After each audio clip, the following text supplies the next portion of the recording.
For weeks, the digital ecosystem surrounding West Africa was completely consumed by a single, ominous date, August 4th, 2026.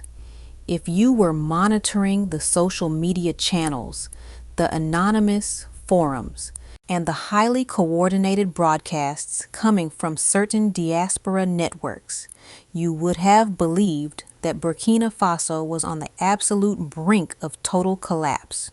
The predictions were not just whispers. They were loud, aggressive declarations of an imminent counter-revolution. The voices organizing this campaign promised that the streets of Ouagadougou and Bobo-Dioulasso would swell with uncontainable anger. They promised that the transitional government led by Captain Ibrahim Traoré would be swept away in a matter of hours. This was manufactured and marketed as the definitive endpoint for the current administration, a meticulously scheduled uprising designed to fracture the nation and halt its current trajectory. But then, the sun rose on August 4th, and something remarkable happened. The grand counter-revolution, the massive uprising that was supposedly guaranteed to shake the Sahel to its core, simply did not materialize. There was no chaos. There were no burning barricades. There was no systemic fracture within the security apparatus. Instead, the citizens of Burkina Faso woke up to just another standard Tuesday. The markets opened. The traffic flowed. The daily rhythm of a nation deeply focused on its own economic and physical survival continued without a single disruption. The contrast between the apocalyptic digital predictions and the grounded reality was so staggering that it became a point of national amusement. In fact, one of the most prominent media outlets operating right there in the capital published an incredibly fitting description of the day. They called it the coup that forgot to show up. The entire movement collapsed completely under its own weight before a single boot could even hit the pavement. To truly grasp the magnitude of this failure, you have to understand the profound psychological game these instigators were attempting to play. They did not just throw a dart at a calendar to pick a random day for a protest. August 4th carries an immense, almost sacred historical weight in Burkina Faso. August 4th, 1983, is the exact day that Thomas Sankara launched the democratic and popular revolution, a moment that fundamentally redefined the African anti-imperialist struggle. Exactly 1 year later, on August 4th, 1984, the colonial name Upper Volta was erased forever, replaced by Burkina Faso, the land of the upright people. Furthermore, August 5th marks the official day of independence. The individuals organizing this digital rebellion were attempting a highly cynical maneuver. They wanted to hijack the most revered dates on the revolutionary calendar and weaponize them against Ibrahim Traoré, a leader who has aligned his governance model heavily with Sankara's vision of ultimate sovereignty. They wanted to use the historical ghost of Sankara to destroy the political legitimacy of his successor. What they completely miscalculated was the intelligence and the preemptive strategy of the state. Earlier this year, the government passed a legislative decree that transformed August 4th and August 5th into official days of national commemoration. They strategically adjusted the working hours across the entire country, limiting the official workday from 7:30 in the morning to 2 in the afternoon. The explicit purpose was to give the citizens the time and the space to honor their history, to reflect on their hard-fought independence, and to consolidate their national identity. Traoré, essentially, outmaneuvered the agitators by claiming the day for the state before they could claim it for an uprising. While the operatives abroad were trying to turn August 4th into a flashpoint of division, the leadership in Ouagadougou turned it into a day of unified reflection. As we dissect this massive strategic failure today, I want to pause and address those of you watching from across the globe. If you are utterly exhausted by the coordinated media campaigns designed to weaken African sovereignty, and if you are looking for hard, uncompromising geopolitical analysis that actually respects the facts on the ground, you have found your home. Join this global movement of critical thinkers by hitting that subscribe button right now. Stand with us, activate the notification bell, and ensure you are always equipped with the unvarnished truth. Because understanding why the streets were empty on August 4th requires us to look at what actually triggered this failed uprising in the first place. And that is a story about the absolute survival of the secular state. To truly comprehend why the architects of this counter-revolution chose this precise moment to strike, we have to rewind the clock just a few weeks prior. On July the 16th, 2026, Ibrahim Traoré delivered what is arguably the most explosive and consequential speech of his entire tenure in power. Speaking directly to the nation from the northern region, he laid out a definitive line in the sand regarding the existential security of the state. He announced that the government would begin the immediate process of recalling over 800 young Burkina Faso citizens who are currently studying religious law abroad. He stated without hesitation that the state would suspend preachers found to be spreading hate and division. But the most critical element of that address, the absolute core of the message, was his unequivocal declaration that no religious doctrine, including Sharia law, would ever supersede the Constitution of Burkina Faso. He made it crystal clear that the state recognizes only one supreme legal framework. In a region where armed factions have systematically used ideological extremism to dismantle state institutions, Traoré was essentially signaling the end of ideological appeasement. Almost immediately, certain international observers and foreign media conglomerates seized upon this speech. The narrative machine spun into overdrive, framing the captain's address as an unprovoked declaration of war against Islam. They portrayed the administration as a military authority, suddenly deciding to oppress religious freedom to consolidate power. But that narrative is entirely detached from the actual legislative history of the country. This is where we need to separate the emotional headlines from the hard, documented facts.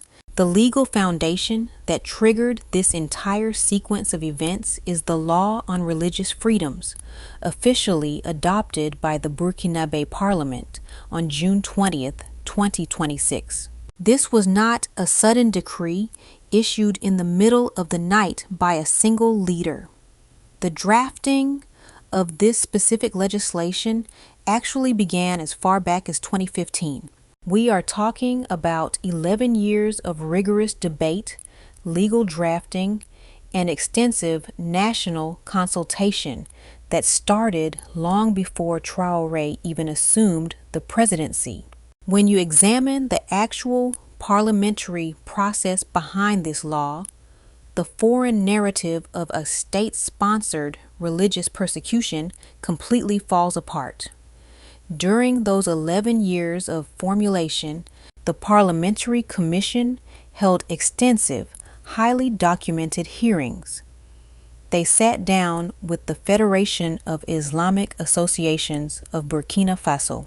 They negotiated with the Catholic Bishops' Conference. They took proposals from the Federation of Evangelical Churches and Missions, and they integrated feedback from the Council of Customary and Traditional Chiefs. Every single major faith demographic in the nation was given a seat at the table. In fact, the Islamic Federation itself provided constructive suggestions on how the organization of worship could be improved, and traditional leaders requested that the final text be translated into local languages to ensure nationwide understanding. When the final draft was presented to the Parliament in June 2026, it integrated nearly 200 amendments based on these multi-faith consultations. And when it came time to vote, the Parliament adopted it unanimously. Every single lawmaker present voted in favor. So what exactly does this law mandate that caused such a fierce backlash from the extremist networks?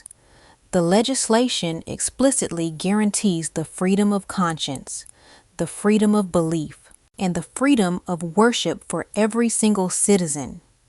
What it strictly regulates is how religious organizations are legally recognized and how places of worship are managed, specifically to prevent them from being transformed into operational hubs for armed factions. It legally enshrines that Burkina Faso has no state religion. The conflict we are witnessing is not a battle between a government and a specific faith. It is a highly calculated defensive maneuver by a secular state fighting for its literal physical survival. The state is attempting to legally block the weaponization of religion. For decades, foreign-funded networks have exploited the lack of regulatory oversight to import radical ideologies, fund insurgencies, and ultimately challenge the sovereignty of African states.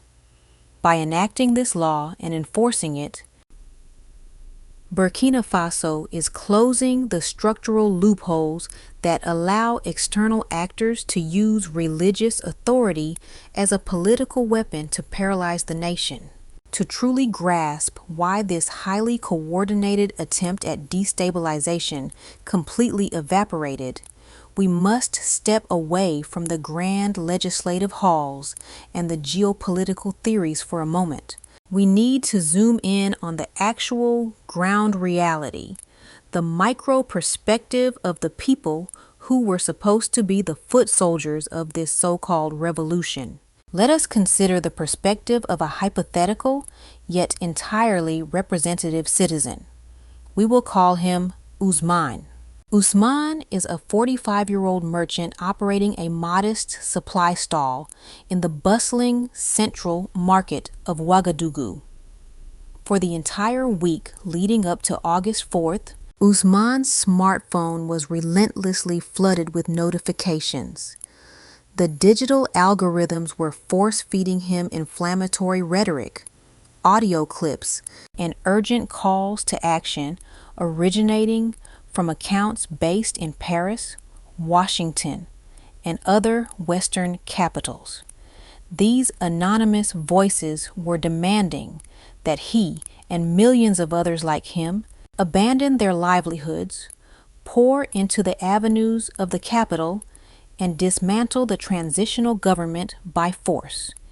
They promised him that if he marched, he would be part of a glorious historical correction that would instantly resolve the nation's burdens. But when the morning of August 4th actually broke, Ousmane did exactly what he does every single Tuesday. He woke up early, unlocked his metal storefront, arranged his goods, and began trading. He watched the streets carefully, not with revolutionary anticipation, but with the pragmatic caution of a father who primarily needs to provide for his household.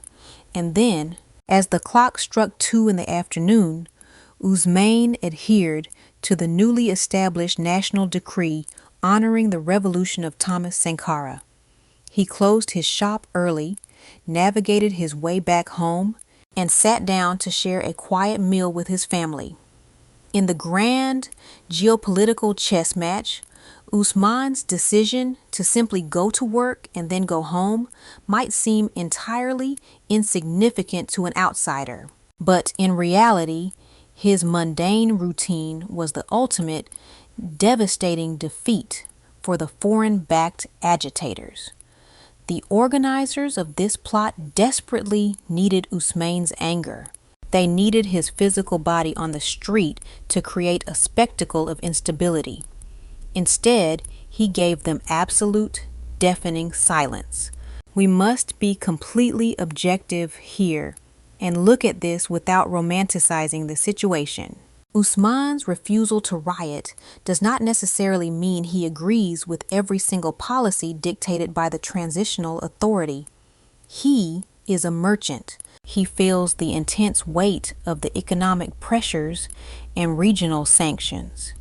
He sees the staggering inflation affecting basic commodities, and he understands that the standard democratic processes have been suspended.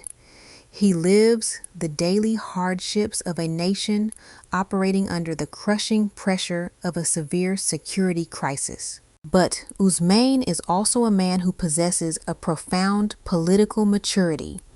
He possesses a memory. When he looks at the digital agitators demanding a revolution, he realizes something fundamental. He knows that the diaspora figures shouting into their microphones from air-conditioned studios in Europe will not be the ones standing on the front lines when the armed groups breach the city limits. He remembers the horrific tragedy that recently unfolded in Barcelona, where hundreds of innocent civilians perished simply for attempting to dig defensive trenches to protect their own community from militant incursions. Ousmane understands a brutal truth of modern geopolitics. Imported chaos only benefits the importers. If Ousmane and a few hundred others had taken the bait, they would have forced the security personnel into a heavy-handed response to maintain public order. That predictable clash was the true objective of the August 4 campaign. The agitators did not genuinely care about Ousmane's socio-economic grievances. They only cared about capturing the imagery of state force. That imagery is the required currency for foreign diplomats to step in, condemn the leadership, and aggressively push for external intervention. By staying home, Ousmane completely denied them that currency. He realizes that dismantling the state apparatus in the middle of an existential war against armed extremism is a recipe for national suicide. The silence across Burkina Faso on August 4th was not a silence born of coercion or military intimidation. It was a calculated, collective rejection. It was millions of citizens making a conscious, highly informed decision to prioritize the sovereign survival of their nation over the hollow promises of a digital rebellion engineered from thousands of miles away. However, maintaining the absolute integrity of this geopolitical analysis requires us to confront the uncomfortable realities on the ground. We cannot simply paint a utopian picture of the current administration while ignoring the immense internal friction generated by these sweeping policies. To do so would betray the fundamental objectivity of this channel. The truth is that establishing a hardened secular state in the middle of a severe, multifaceted security crisis comes with a heavy, often painful societal cost. The tensions inside Burkina Faso leading up to August 4th were very real, and they resulted in significant state interventions. In mid-April of this year, authorities arrested Mahmoud Barrow in Bobo-Dioulasso. Shortly after, in late May, Dr. Mohammed Hijacking, a highly prominent scholar and a leading figure in the national Sunni movement, was detained following his public criticism of the proposed religious freedom legislation. When localized protests erupted demanding his release, the state's security apparatus responded by closing the largest Sunni mosque in Ouagadougou, citing an immediate and pressing threat to public order. Western media outlets quickly reported that dozens of supporters were transferred to military facilities for what the authorities designated as civic and citizenship training. These are the documented, unvarnished facts. The transitional government is wielding absolute authority, and the domestic friction surrounding civil liberties is undeniably intense. But it is precisely this intense domestic friction that the architects of the August 4 plot attempted to exploit. We have to analyze the fundamental mechanics of modern regime change to understand what was actually being attempted here. The external networks, the diaspora agitators, and the anonymous social media accounts were not trying to spark a genuine democratic awakening. They were setting a highly calculated geopolitical snare. The entire objective of bringing people into the streets on the anniversary of Thomas Sankara's revolution was to manufacture a confrontation. They desperately needed the Burkina Faso security forces to deploy physical measures to maintain order. Why? Because in our current era of digital warfare, physical reality matters far less than optical leverage. A 15-second video clip of security forces clashing with civilians is the ultimate geopolitical weapon. It is immediately exported, stripped of all local context, and broadcasted continuously across global news syndicates. Once that imagery is injected into the global bloodstream, the predetermined diplomatic machinery activates. If the August 4th plot had successfully provoked that confrontation, we would have seen an immediate, synchronized response from Western capitals and international financial institutions. There would be press conferences expressing deep concern for human rights. There would be emergency meetings convened to discuss the implementation of crushing economic sanctions. There would be highly coordinated efforts to isolate Burkina Faso financially, starving the state of the resources it desperately needs to combat the armed groups operating in its border regions. The instigators were not planning to defeat Ibrahim Traoré militarily on the streets of Ouagadougou. They were attempting to trigger an international diplomatic blockade that would strangle the transitional government into submission. The march itself was never the revolution. The march was merely the bait required to invite foreign intervention. To understand exactly why the Alliance of Sahel States refuses to tolerate this specific brand of externally managed pressure, you only have to look slightly north. The defining geopolitical catastrophe of the 21st century for the African continent occurred in Libya in 2011, when foreign military forces intervened to fracture the Libyan state apparatus. They did so under the exact same banner of protecting civilians and promoting freedom. But when the dust settled and the foreign jets returned to their bases, they left behind a shattered nation. The total collapse of Libya opened the floodgates for massive arsenals of sophisticated weaponry and highly experienced militant factions to pour directly southward across the Sahara Desert. The current devastating security crisis consuming Mali, Niger, and Burkina Faso is the direct, undeniable fallout of that foreign-engineered regime change.